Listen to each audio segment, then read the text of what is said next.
Irmãos, abram comigo a sua Bíblia na primeira de Pedro, no capítulo 4, e por favor, se você puder, coloque-se em pé para a nossa leitura. Primeira de Pedro, capítulo 4, e nós leremos do versículo 1 ao 5, tema da nossa meditação, nessa noite, o poder do pensamento ante o sofrimento. Deus já tem falado conosco e continuará a falar através da sua palavra. Primeira de Pedro 4, versículo 5 a 1, diz assim a palavra do nosso Deus: Ora, pois, já que Cristo padeceu por nós na carne, armai-vos também vós com este mesmo pensamento, que aquele que padeceu na carne já cessou do pecado, para que, no tempo que vos resta na carne, não vivais mais segundo as concupiscências dos homens, mas segundo a vontade de Deus. Porque nos basta que no tempo passado da vida fizéssemos a vontade dos gentios, andando em dissoluções, concupiscências, embriaguezas, glutonarias, bebedices e abomináveis idolatrias. E acham estranho não correrdes com eles no mesmo desenfreamento de dissoluções, blasfemando de vós, os quais hão de dar conta ao que está preparado para julgar os vivos e os mortos. Amém. Pai, obrigado por essa noite, pelo que o Senhor já tem feito e dito aos nossos corações, e que o Senhor use esta mensagem para continuar, meu Deus, falar aos nossos corações. É a nossa oração, em nome de Jesus. Amém. Assente-se, por favor. Sabedoria, inteligência, entendimento, conhecimento, são palavras que estão relacionadas à nossa mente, ou à nossa mentalidade, à nossa forma de pensar, de encarar a vida. E são palavras que são abundantes na Bíblia, porque Deus sabe que a nossa mentalidade, os nossos pensamentos, a maneira que nós vemos a realidade, define a nossa maneira de viver. Então, na palavra de Deus, há abundância de termos relacionados à nossa mente, porque há quem diga que aquilo que ganha a sua atenção tem potencial de ganhar a sua mente, e aquilo que ganha a sua mente pode ganhar o seu coração, e aquilo que ganha o seu coração ganha você.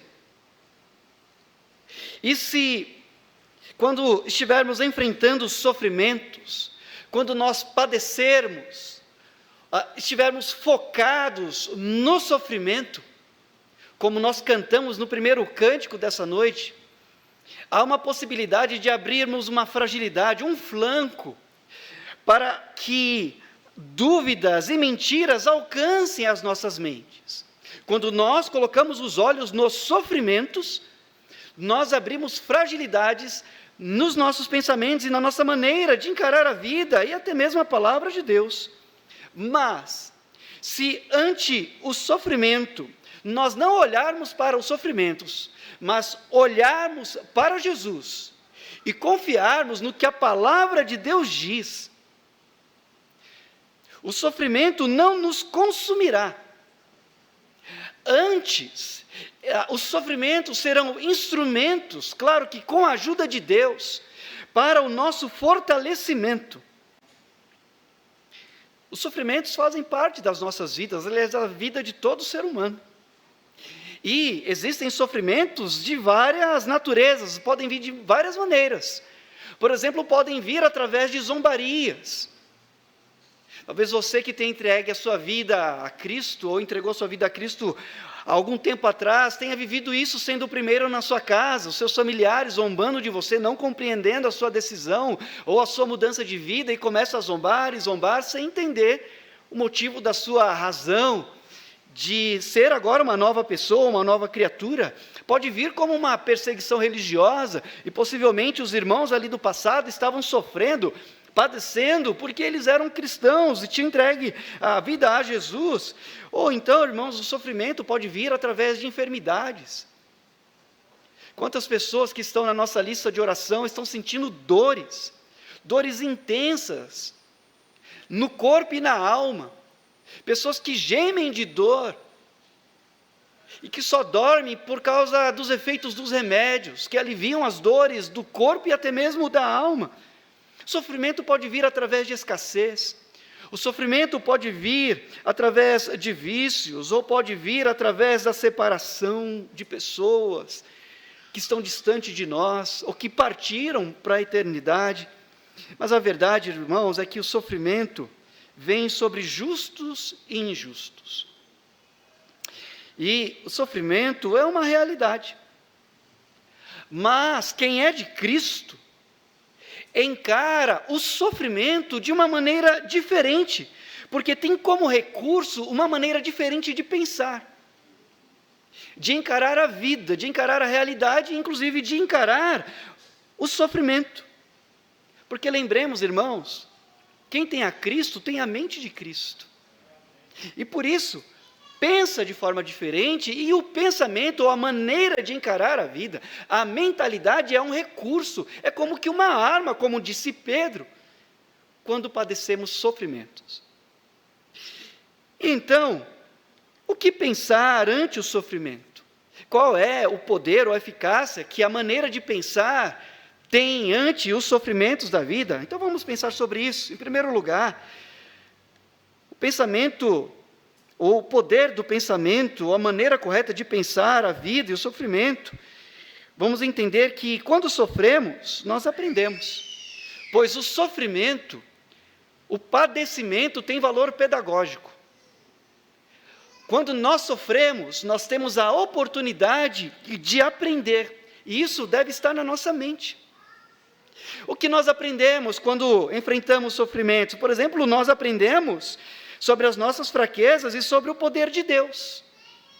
Na segunda carta aos Coríntios, no capítulo 12, versículo 7, Paulo, por exemplo, aprendeu que o seu sofrimento o ajudou, inclusive, a evitar o pecado. Ele disse que o espinho lhe foi dado na carne para que ele não se ensoberbecesse, não fosse dominado pelo orgulho, e o sofrimento nos ajuda a evitarmos o pecado, mas também nos ajuda a compreendermos sobre a nossa fraqueza, as nossas limitações. Paulo, com aquele seu espinho na carne, ficou sabendo ainda mais sobre as suas fraquezas, mas também trouxe um ensinamento sobre a sua dependência de Deus. Diante daquele sofrimento, ele buscou a presença de Deus, porque ele dependia de Deus, mas, sobretudo, aquele sofrimento, aquele espinho em sua carne, fez com que ele conhecesse ainda mais a graça de Deus. Porque aquele sofrimento foi necessário para que Paulo conhecesse ainda mais o poder de Jesus Cristo e da sua graça na sua vida. Mas também, irmãos, o sofrimento nos ensina que nenhum mal ou nenhum sofrimento nos alcança sem que Jesus saiba. De duas formas. Primeiro, através da sua onisciência, ele sabe aquilo que nos sobrevirá. Mas também ele sabe o que é sofrer. Ele sabe a dor que o sofrimento traz. Porque Jesus sabe muito bem quem é o ser humano e sabe o que é ser humano. Ele sabe o que a dor causa no corpo do ser humano e também na alma. E Jesus Cristo, a quem nós narramos a nossa aflição, como nós cantamos, ele sabe o que é passar por aflição. E ele sofreu corporalmente por nós, o justo pelos injustos, para nos apresentar a Deus. Como nos diz Pedro, no capítulo 3, aqui no versículo 18, ele diz: porque também Cristo padeceu uma vez pelos pecados, o justo pelos injustos, para levar-nos a Deus. E como diz o autor de Hebreus, nós não temos um sumo sacerdote que não nos compreende. Na verdade, ele, como nós, em tudo foi tentado, mas sem pecado. E ele diz: cheguemos, pois, com confiança ao trono da graça, para que possamos alcançar misericórdia e achar graça, a fim de sermos ajudados em tempo oportuno. Então, o sofrimento nos ensina que Jesus sabe o que o sofrimento nos traz, mas também nos ensina que nenhum sofrimento nos vem sem que Ele permita. Ele venceu Jesus padeceu, mas ele venceu. E o texto nos diz, no versículo 22 do capítulo 3, que ele está à destra de Deus, e que todas as coisas, ou todos, estão sujeitos à sua autoridade, os anjos, as autoridades, as potências, ou as potestades. No mundo, Jesus disse, teremos aflições, mas ele disse que venceu o mundo. Então ele padeceu, mas ele venceu. E como ele teve poder, como ele venceu, ele tem autoridade sobre nós e sobre o sofrimento. E é claro que nós estamos numa batalha espiritual, e a Bíblia nos fala que Satanás lança dardos inflamados. Fala que ele tem os seus ardis e nós não podemos ignorar os seus ardis. E a Bíblia nos ensina que na armadura de Deus há o capacete da salvação. Curioso isso. Uma proteção com nossa mente. E há alguns dardos que nos acertam, algumas setas que nos atingem. Mas atingem primeiro porque nós damos brechas ou porque Deus permitiu. Porque se Deus disser não, nada nos atingirá. E a palavra de Deus nos diz que aquele que é nascido de Deus, o maligno não lhe toca, a não ser que Deus permita. E sim, às vezes, irmãos, Satanás não nos atinge diretamente, mas ele atinge aqueles que estão ao nosso redor como maneira de nos atingirem diretamente. Lembra-se de Jó, na primeira fase do seu sofrimento, Deus disse que Satanás poderia tocar nos seus bens e até mesmo nos seus filhos, mas não tocaria em Jó. E na segunda fase, Deus até autorizou que tocasse em Jó, mas não tocasse na sua vida. Porque nós aprendemos que Deus tem autoridade para dizer sim e não àquilo que vai nos alcançar. Mas tenha em mente que o sofrimento também traz ensinamentos. Em Hebreus, no capítulo 12, versículo 11, a Bíblia nos diz, na verdade, toda a correção ao presente não parece ser de gozo ou de alegria, senão de tristeza, mas depois produz um fruto pacífico de justiça nos exercitados por ela. E também no capítulo 119 de Salmo, versículo 71, diz, foi-me bom ter sido afligido, para que aprendesse os seus estatutos. Porque às vezes, irmãos, Deus nos leva ao deserto, para ouvirmos a sua voz, nos falar o coração. O sofrimento tem o seu valor, tem lições para nos trazer, e tenha isso em mente. Mas por último, também o sofrimento nos lembra que nós não somos deste mundo. Nós estamos aqui de passagem.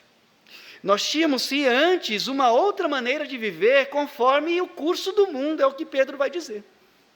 Mas agora, sendo novas criaturas, nós temos um breve tempo ainda de vida, mas nesse breve tempo de vida aqui, nós não devemos viver conforme o mundo, mas nós devemos viver para a vontade de Deus, porque o nosso tempo aqui é breve.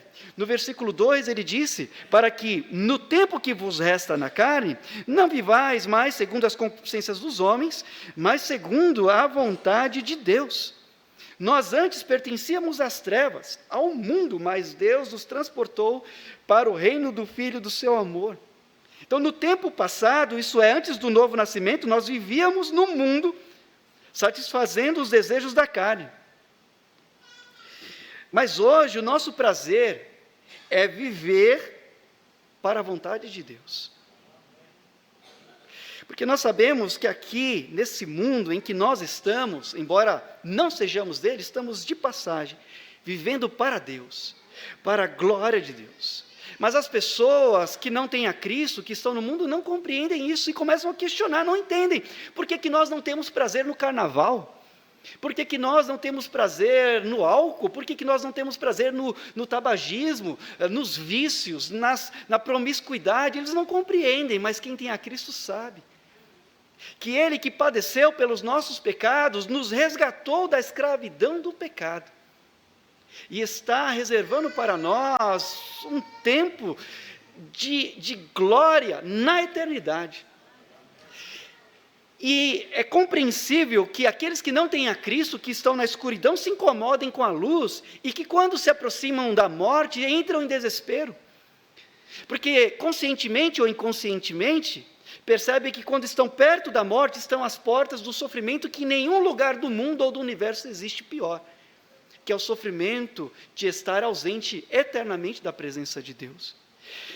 E Pedro fala que essas pessoas que de certa forma nos julgam como quadrados, como retrógrados, como alguém que não vive feliz, diz que elas serão julgadas. E talvez não tenham consciência que estão desperdiçando tempo. Pedro fala que no passado nós vivíamos para o mundo, mas agora vivemos para Deus, porque quem vivia para o mundo e vive para o mundo, ou quem vive longe de Deus, está desperdiçando tempo. Mas quem vive para Deus já está vivendo a vida plena, a vida eterna que Ele nos dá através de Jesus, não somente aqui, mas também na eternidade. Por isso tenha isso em mente. Nós sofremos, mas o sofrimento tem prazo de validade. Essa é a promessa do Senhor e isso que diz a palavra de Deus, que é eterna e que não mente. Que Deus nos abençoe. Amém.